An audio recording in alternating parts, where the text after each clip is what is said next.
એ ધીરા ધીરા રે બગાડ કાળ જા જોન વાગે છે તેરવા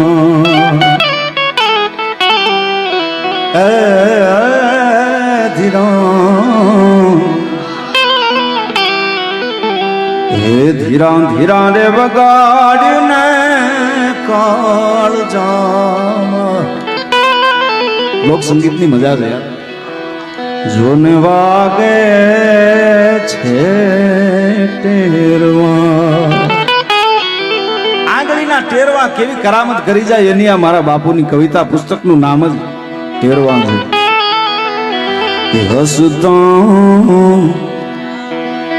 તું જે બોલા ચાકડે ચંદરવે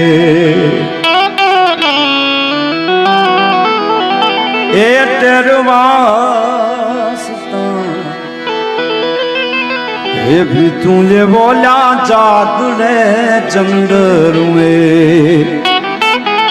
ધન માંડ્યું છાંડું માં મલકાય રે ટોડલે જોને ટહુકે છે ટેરવા જેની ઉપાસના હું અને આપ કરીએ છીએ જીવન જંજાળ ઘડીક મમતા ના ખોળ લે જો એના ખોળે માથું હોય જીવન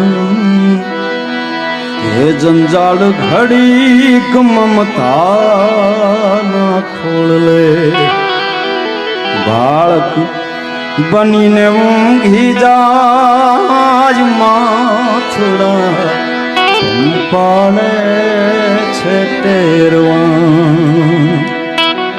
એવા ટેરવાના બધા વાણીગરો છે એટલે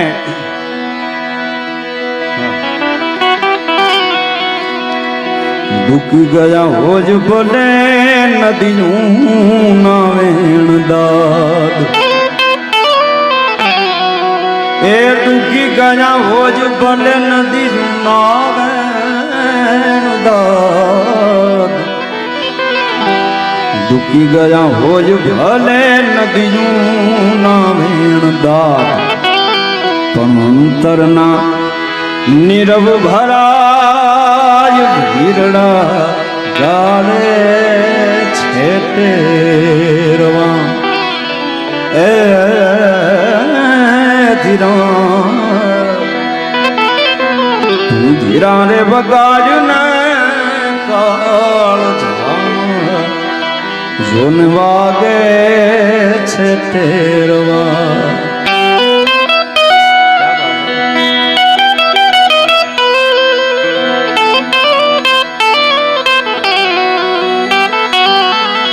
ટેરવામાંથી થોડી કવિતા આપને સંભળાવવાનો પ્રયત્ન કરું છું કે ડુંગર થી તરતી ઘાટ ઉતરતી ને પડતી પડતી આ કરતી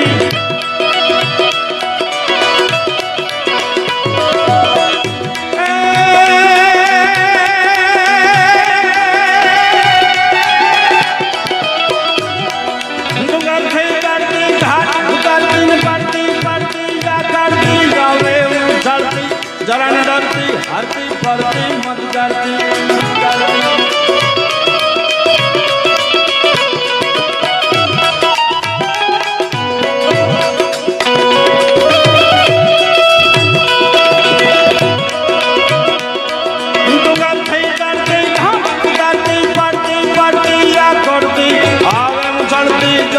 डरती हरती परती मत डरती तारा डरती लगता हरती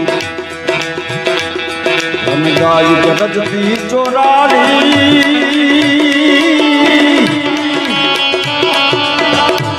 ये हिरण हलकाली चौपन वाली नदी रूपाली नखराली जी नदी रूपाली नखराली जी नदी रूपाली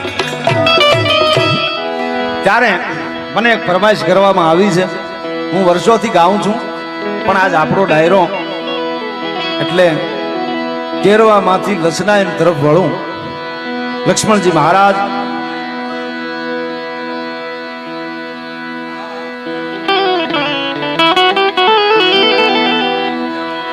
અચ્છા, કીર્તિભાઈ અને ભરતદાનભાઈ જે એક ફરમાઈશ કરે છે એ ગીતની બે ત્રણ કડીઓ લઈ લઉં.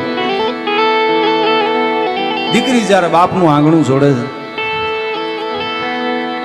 એ તો વેદના આપણે જોઈ છે, કવિને લખવું પડે છે. દીકરીનો માંડવો જો સૂરજને ઘેર હો,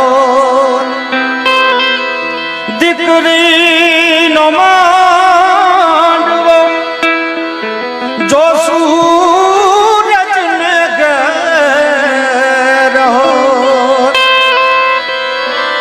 તોય જાણત કે અંધારું શું ચીજ છે. ફળના આંબલિયામાં પાંદડા ઝૂલે, એની ભીતર કઈ મમતાનું બીજ છે. એ જ મમતા રૂવે જેમ વેણુમાં, મમતા રૂવે એ જ જેમ વેણુમાં. હીરડો ફૂટી ગયો કાળજા કેરો કટકો મારો, ગાંઠથી છૂટી ગયો. એવી દીકરી જ્યારે બાપનું આંગણું છોડીને જાય છે અને દીકરી બાપનું આંગણું છોડે પછી બાપને યાદ બહુ આવે. બાપ દીકરીને કાગળ લખે છે, એની બે ત્રણ કડીઓ આપને સંભળાવી અને પછી પાછા વિષય ઉપર જાઉં. બાપ દીકરીને કાગળ લખવા બેસે છે કે હે બેન, મારા ફળિયામાં જ્યાં સુધી તમે રમતા હતા ત્યાં સુધી તો મને ખબર નહોતી, પણ આજ તમારા ગયા પછી મને ખબર પડી છે કે કરિયાવરના રૂપમાં તો હું બાપ તરીકે જેટલું આપી શક્યો એટલું આપ્યું. મારા ફળિયામાંથી તમે લઈ ઓછું ગયા છો અને આ ફળિયાને આપીને બહુ ગયા છો. બાપ લખે છે દાદ બાપુના શબ્દો કે મારા ફળિયાના એ વડલા કેરી ડાળે એક ગીચકો હિરલે ભર્યો, પંખીડા આવી આવીને ઉડી જાય, ટપકો તારો સાંભળ્યો.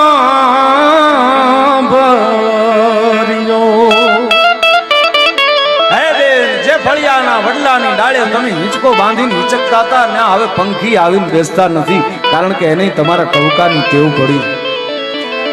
એ વીરના મીઠડા લીધેલા ગાંઠે જ પોર, બેન છે ભાઈના દુખણા લે. વીરના મીઠડા લીધેલા ગાંઠે પોર, ચાકડા જે આખો ગોરડો ભર્યો.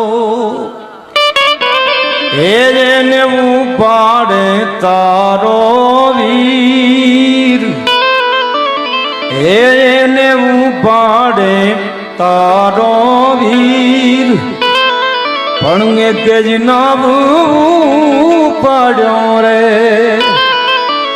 ફળિયાના એ વડલા કેરી ડાળે. ગીચકો હિરલે ભર્યો. સાંભળો કે બેન તારો હે બાપુ એવો સાદ. હે બાપુ તમે ચશ્મા ભૂલ્યા છો, હે બાપુ લાકડી હાથમાં રાખજો, હે બાપુ તમે દવા નથી ગળી. દીકરીના મુખમાંથી બાપુ બાપુ જે થતું હોય છે એ બાપને કેટલું વારું લાગતું હોય છે એ તો દીકરીનો બાપ હોય કલ્પી શકે છે ભલા માણસ. બેની તારો બાપુ હે બાપુ એવો સાદ,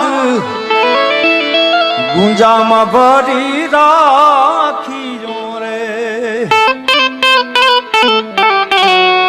એ ચારે આવે છે તારી બહુ યાદ, જ્યારે આવે છે તારી બહુ યાદ, તો છાનો છાનો ચાખી રે. તારી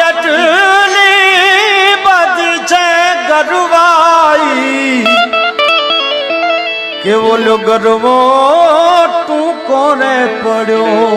ગરવા ગિરનારની ગરવાય હે બેન તારી ગરવાય પાસે ટૂંકી પડી છે. દાદ બાપુ એ ગિરનારને જોયો છે વર્ણવ્યો પણ છે. ઈ એમ કે છો કે જીંગા ચમણી દસ ના છેડે એક જ જાગતો ઊભો જાણે હિંદનો ચોકીદાર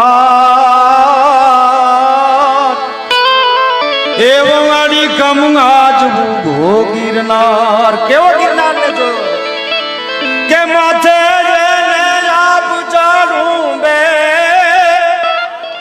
અન વાદળિયું એના મુખ ને ઝૂમે. કેવો લાગે છે માથે આકાશ જળું મેર્યું હોય ફરતે વાદળિયું આમ વીટળાઈ ગઈ હોય વચ્ચેથી ગિરનારની ટૂંક દેખાતી હોય ત્યારે ગિરનાર કેવો લાગે છે કે માથે ને આપ ઝૂમે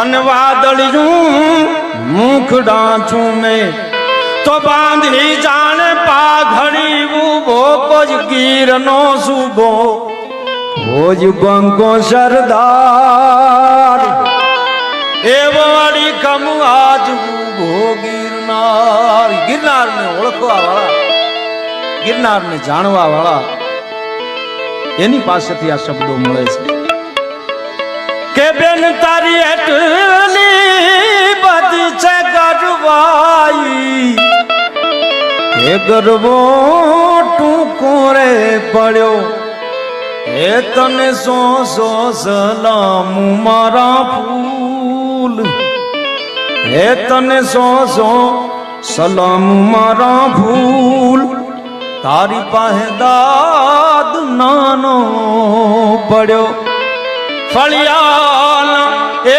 વડલા કેદી ડાળે એક તે ચકલી રે આંગણીએ રમવાને આવી એ રમવાને આવી સૌને ગમવાને આવી રમવાને આવી સૌને ગમવાને આવી વાવડ મેઘના લઈને રે આંગણીને રમવાને આવી એક પીળી તે ચકલી રે આંગણીને રમવા